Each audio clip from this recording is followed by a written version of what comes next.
Hi there. Hey, how are you? Good. Nice to see you.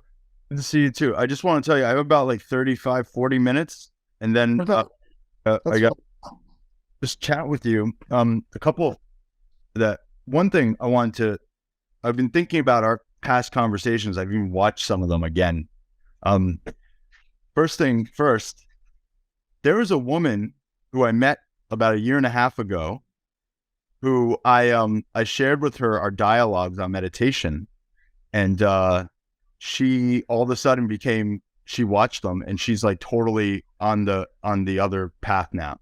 She used to own a bar. She doesn't associate with anybody. She's just a passive owner. She doesn't run the show anymore. It's like, and I'm like, when did all this happen? She goes, oh, like a year and a half ago. And I checked my phone and she was in my phone and I had sent her the 4 videos and that we had done. And she's like, oh, that's when everything started changing. nice to hear. I thought that was super cool. I was like, oh man, how you doing, Abby? She's like, good. I'm like, we just talked and she's like, yeah, just been writing and meditating every day. And it's all like amazing. Uh, Right. so we have the power. Um, Mhm. I want to just share about Yeah, me. we have the power. What we haven't had is the consistency because we've been busy. We're busy We'll people. get that. Yeah, great. We'll start doing the consistency, whether it's on like Yeah. Sunday, whatever, we'll do it. Okay. Second thing is I'm Right. at I love that. meditation on New Year's Eve in Miami. I didn't hear all of that. I'm leading a meditation on New Year's Eve in Miami. Oh, great. Yeah, my first time. It's going to be like 150 people. It's great. Yeah, and then It's third great. thing, yeah, it's a great. And then third thing is, uh, would it be possible for us to, when we talk, maybe mix in a bit more Kabbalah into what we're talking about?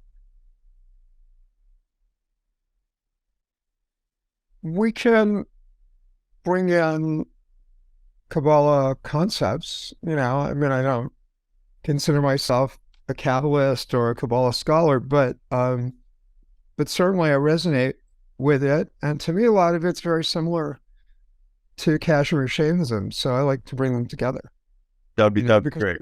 Yeah, they both come from, what is there before creation? There's pure consciousness. And then what happens? That consciousness emanates into form, but that form still retains consciousness. So both of those traditions and other ones too, that probably I don't know as well, that the theology is different and the sort of way of looking at it, the philosophy is different, but the core principles are the same. So I like to sort of do that comparative mysticism piece. And Kabbalah it's important to me, and I resonate with it. And yeah, my story when I was in college. Did I ever tell you that story? no, Okay, so I went to the joint program between Columbia and the Jewish Theological Seminary, and 'cause I thought I was going to become a rabbi, and that is a saga for another day. But Columbia at the time had a very serious, very deep. You can say it's a course, but it was really more. It was more than a course. It was it was 4 credits, and it was a few times a week, and it was at the time called Oriental Civilization. Now, if they haven't, I'm sure they call it Asian. But we studied a lot of Indian philosophy and some Buddhist philosophy, and it was mainly Chinese, Japanese, and Indian with a tiny bit of Korean thrown in, really, really very little.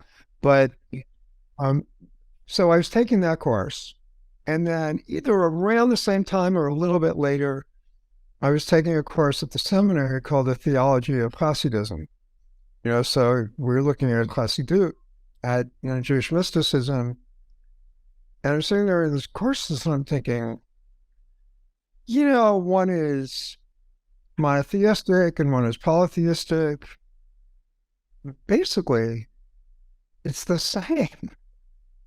the essence of the teachings are exactly the same. This was back in, I was what? I was like 20, 19, 20, So it was 50 plus years ago. So I recognized that there were these eternal truths that were expressing themselves in different mystical traditions. What I didn't have was the experience. I didn't have the direct experience to actually understand what the heck they were talking about. This is kind of a lead in, to a talk, and I've written sort of this paragraph that I'm sharing with you right now in different ways, because I think it's an important part of my story. But like your friend that you mentioned, when you start having the direct experience, you start to really understand.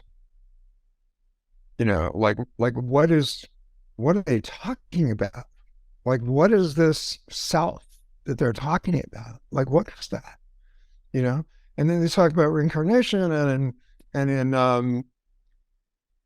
in Kabbalah they're called Gilgulim, but it's the same thing, that you come back from lifetime to lifetime for your soul to keep developing and to keep shedding stuff that's in the way of your spiritual enlightenment. And there's a role of the master, and they talk about, energy, and, there are, so there are Sefirot in Kabbalah, and in Kashmir Shaivism, there are Tattvas, and the Tattvas are just when you come from this pure consciousness, and that pure consciousness eventually manifests itself as the world, including us. So it goes through these stages. But the stages are called different things, but they're stages. And there are values, there are qualities, whether they are, the Sefirot, like chesed, like kindness, or whether they are looked at a different way through a different lens of a different culture, a different wisdom tradition. But it's the same wisdom.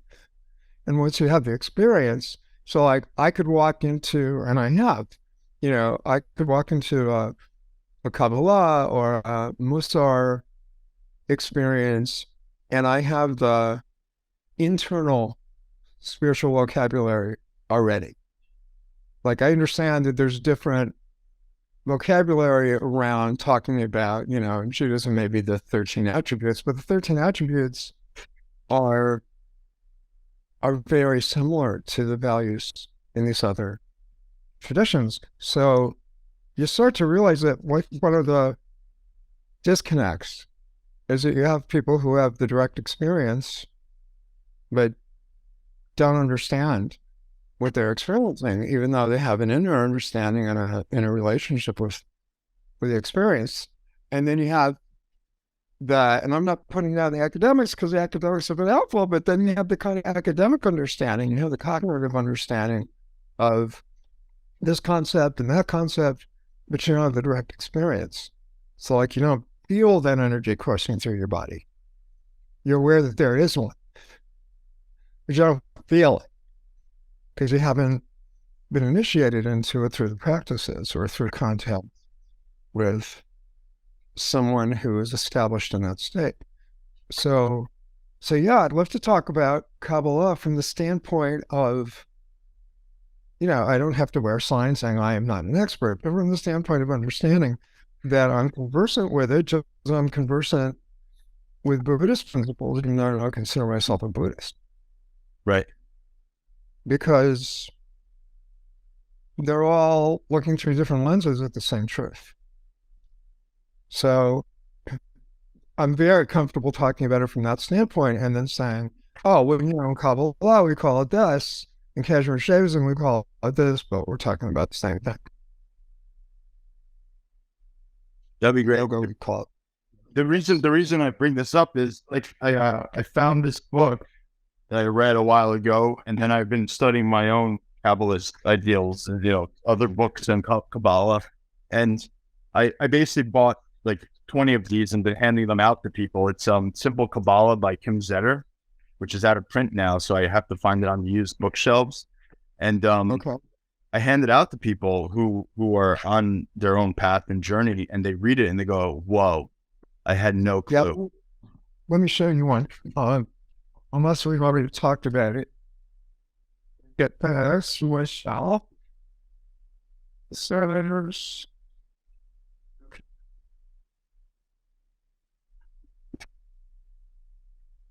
So this is the essential Kabbalah from Danny Matt. Daniel say Matt, is, widely considered to be one of the great Kabbalistic scholars of our age. He's probably of my generation and maybe a little younger. And he translated the Zohar, which is called, the Pritzker Zohar, because the Pritzkers, they're the highest hotel billionaires.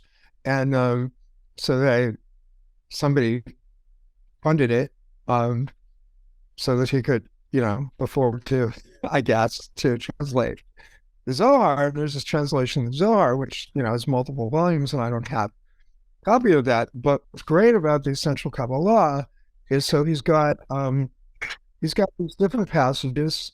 I think they're all translated and edited by him. Maybe they're not all translated by him, but they're kind of edited and they're thematic. So like you've got one on equanimity and you've got one on the annihilation of thought. And you've got, the body of God, the hidden light. These are all themes. And he has them organized by like creation or mind meditation and mystical experiences. Those are some of the parts, organizational things in the book. So when I'm teaching a class, like say I decide, I'm going to talk about equanimity tomorrow. So I look in his book and I find that there's a story on equanimity, and I,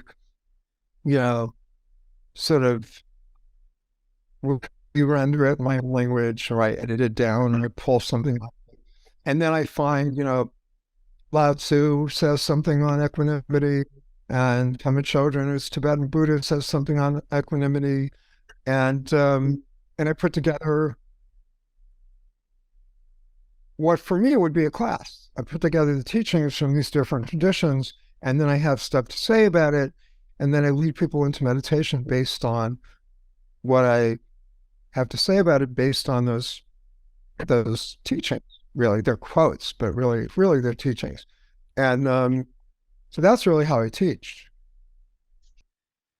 The path that I was trained in as kind of a meditator, or one might say mystic, comes out of yoga, because we studied it very seriously, and it's informed by yoga philosophy and Kashmir Shaivism and Vedanta to some extent, and that's all true. And at the very same time, I'm a fairly knowledgeable and observant Jew, and I can't not be influenced by Jewish mysticism, even though I've never really studied it formally other than in that little class.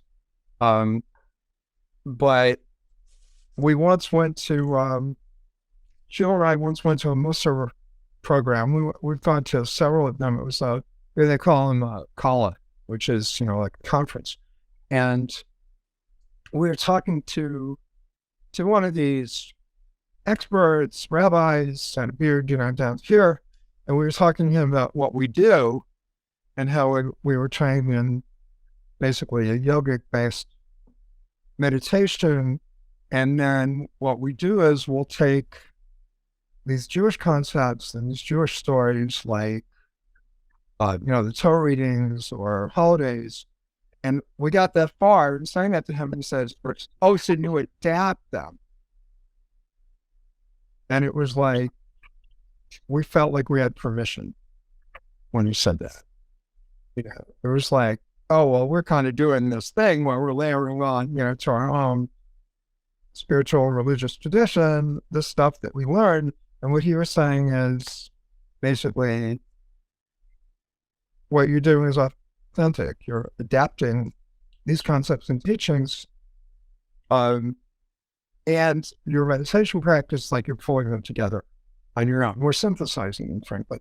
We're not the only people doing that. Other people are doing some version of that. There's this whole Jewish mindfulness movement, which most of the people come out of some kind of Buddhist practice plus Jewish practice.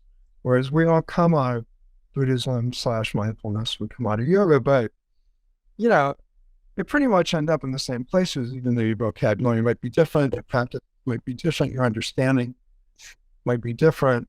And I think that what differentiates us, and I'm now including you in that because I think you're doing kind of what we're doing, is that we don't think of meditation as operational, or recreational. Like, so recreational would be, I'm feeling lousy, I'm going to sit down and meditate, and after I meditate, I'm going to feel good. It's like, it's fine if that happens. Could happen, often happens, doesn't always happen. Or operationally is, feeling really stressed, and I'm going to meditate now to lower my stress hormones, and, if my blood pressures or my heart rate is getting higher, to kind of bring those down. And both in my experience and my philosophy, my belief is perfectly fine if that's why people show up. That's why people start meditating. I mean, you're an example of that. Right. You have your migraines, you want to get rid of them. Somebody says, okay, meditate. It helps you. But then you kind of go, wait a minute, there's more to this. Well, I mean, I think the interesting part is that you don't even notice the shift. Everybody notices in you first because you're going through that process, and it's like, then all of a sudden everything changes around you, and you go, what's changing? And then you start for me, at least, it was everything starts changing. And then I look inside and I go, this is interesting. Right. Right. I'm transforming. Yeah. So most people, in my experience, not everybody, but most people who have come to my classes, and some of that might have to do with the fact that a lot of my classes have been centered in the healthcare world. Most people come to my classes not because they want to transform, but because they're stressed or they're anxious or they have a health problem and they want to find a way to improve that. And then generally, somewhere along the line, they say what you're saying. They say, wait a minute, I don't feel the same as I felt before I started doing this, and I want more. Now, occasionally you get somebody, and I've had this in my classes, occasionally you get people who have meditated over the years, who have some kind of a path, some kind of a practice, and they say, I want to go deeper. Or, and we get a lot of this, or they've meditated for a while and they feel like they've plateaued, or they stop. Yeah, I get a lot of people in my groups who will say, I did TM, or I did, we're not going to quote this part, okay? I did, because I don't want to put anybody down. I did TM, or I did MBSR, mindfulness-based stress reduction, or, I took this class in mindful this or mindful that, or yoga, and it felt good for a while. And then it was just kind of like, it was inconvenient. So I didn't want to do it twice a day for 25 minutes, and that didn't work with my wife. And then it was like, I was starting to get annoyed about it. And I thought, I saw a sign that there was this class in my doctor's office or at my JCC. And I thought, well, at the very least, I'll meditate, and I usually feel better when I do that. And then they come, and then they kind of go, oh, this is different. This is what I want. So that's what we're offering. I mean, that's what you're doing. And, what I have to say about the 150 people, because I've certainly led groups with 150 to 200 people, maybe more, is the only difference, if you're in the physical space, the only difference is, to attend to and project to that many people. But really, it's the same as teaching it for 5 people. Right. I have a methodology of how to deal with big groups, and it's just tell them what you know. You know, don't worry about what the people. Just tell them what you know. You know. So Well, you start, yeah, tell them what you know. And also, Sheldon and I were just talking about this last night when we started meditating. And I was speaking to somebody who was already a long-term meditator. This is about when, I was in my 20s. And I said, do you have any advice about talking to people about meditation? And she said, yeah, just tell them your experience. yeah, Now, my experience, your experience, our experience encompasses more than my personal experience because I've been teaching for more than 40 years. And so my experience also encompasses many other people's experiences because, they tell us how this has changed their lives and uplifted their lives. And I can give concrete examples. And that's mostly what the meditation books do. People give examples and they say, so-and-so, it's like my Fortune 500 company engineer who was getting headaches and not sleeping and was meditating anyway. And they said, oh, well, maybe at work, if you just take a breath break once in an hour, like just finding solutions, finding ways to stay connected. And, I tell this story a lot because I have this permission to do that. But because a lot of people kind of go, yeah, and people say this in my classes a lot, and maybe you're getting this. People will say, I'm fine when I'm here. I'm fine when I'm doing the best meditation well, with you. So And then I go off on my own and I kind of get lost. So it's interesting. Getting caught. Sorry, I'm cutting you off. Go ahead. I'm getting conversations with people. People are coming to me, and they're saying they're stressed about money or work. There's just a lot of headache, whatever, especially in real estate. The boiler went out and he's got 30 texts from everybody texted him at the same time, and all this other stuff. And another he says, my head's hurting. This is going on. And like, the interesting thing is they come to me and we sit down and they just want to kind of vent a little bit. And I go, so what are you doing to fix that? And they go, what do you mean? And then I say, well, you want to try meditation? And usually I'll get them to do it immediately right then and there for like 3 minutes just to knock them out.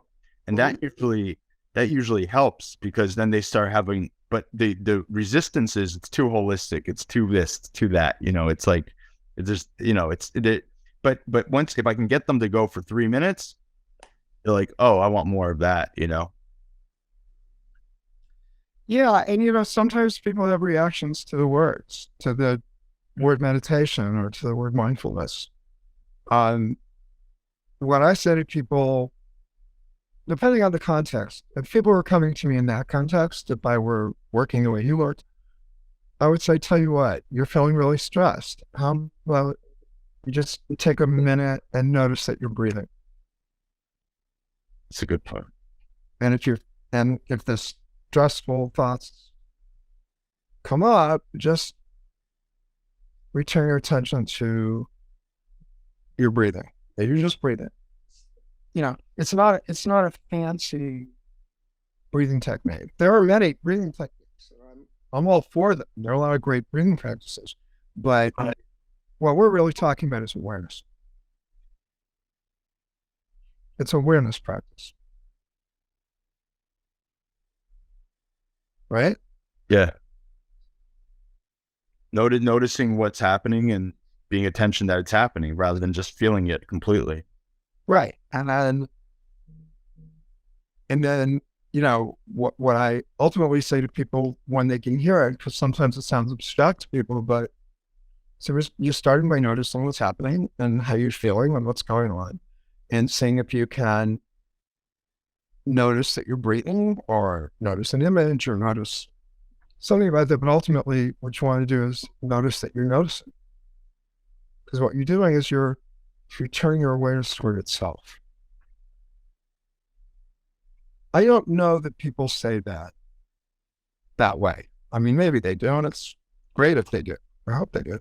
but I don't know if they do. But that's how I think about it. It's like we're ultimately, our awareness is focused on the boiler, on the complaints, on the stress, on the pains in my chest, on the agita feeling because I don't have a solution to this real world problem. Can I move my awareness away from that? Not to say that we're pretending those problems don't exist or we're not going to try to solve them, but can I move in this moment my awareness away from that agita, from that real world problem, and just move it toward my awareness? I'm just noticing that I'm aware. I'm aware that I'm aware. Because that's what changes. And I say to people, what, sometimes in the course of a day, depending on the kind of day you're having, if you're having a boiler kind of day, you might have to do it like 20 times, 50 times, 100 times. But then you get in the habit of doing it. See, that's meditation. I mean, you know that. I know that. They don't have to know that when you start to I have people come to me as a stress management expert. That's fine. I'm a mystic. But if that's what's helpful to people, I'm a stress management expert. What is, my business card says I'm an integrative health coach. And in that world, that is mine. I coach people. And somewhere on it, it says mind body practitioner, which is like stress management. But we come to it beyond operational. It's like the fact that we're going to lower your stress hormones is fine, but I always say it's a fringe notion. And I always say, just say it. I've probably said it thousands of times at this point. That's not why I meditate. It's fine if it happens. It's fine if there's something coming into my orbit that's stressful to me, and that by taking a breath or by meditating, I'm better equipped to deal with it. That's fine. But it's bigger than that. It's stupid. It's more transformative. That's what you're saying. You got a handle on the migraines, and then you kind of notice, like, wait a minute, something's different here. People are telling me. It's a channel to the divine, really. It is. Everything, It is. It is.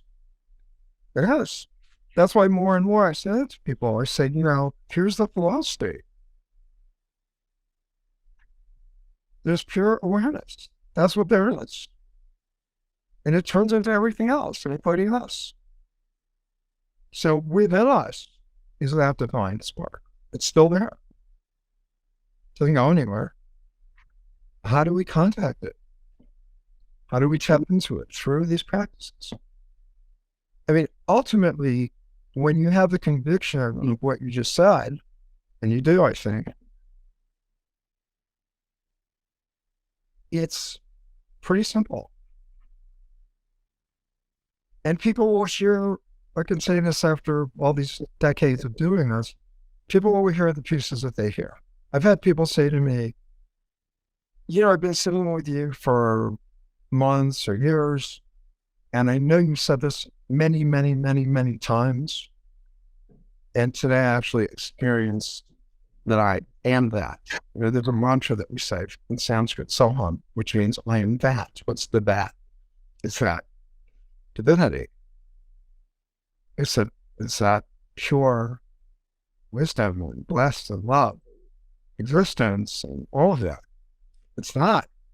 And sometimes people will say, I've heard you say this over and over again, and I understood it cognitively, and today I actually got it. That's to kind of hang in with people. People get it when they get it. I remember someone said to me, I think we'd been working together for like 2 years.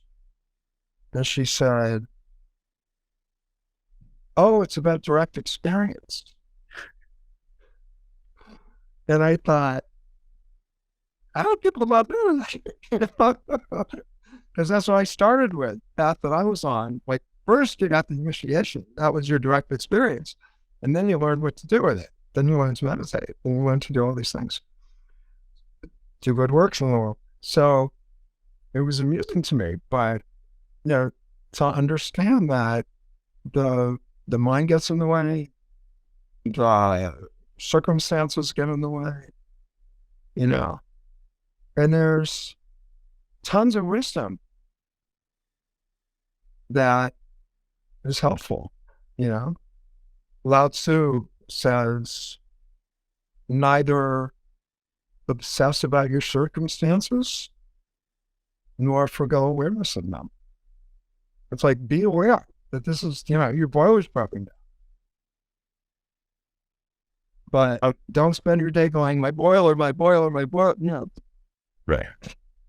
All right. I will talk to you later. All right. Have a good I'll see you Tuesday. Thank you. Have a good Shabbos. You too. Take good care. Bye. Bye.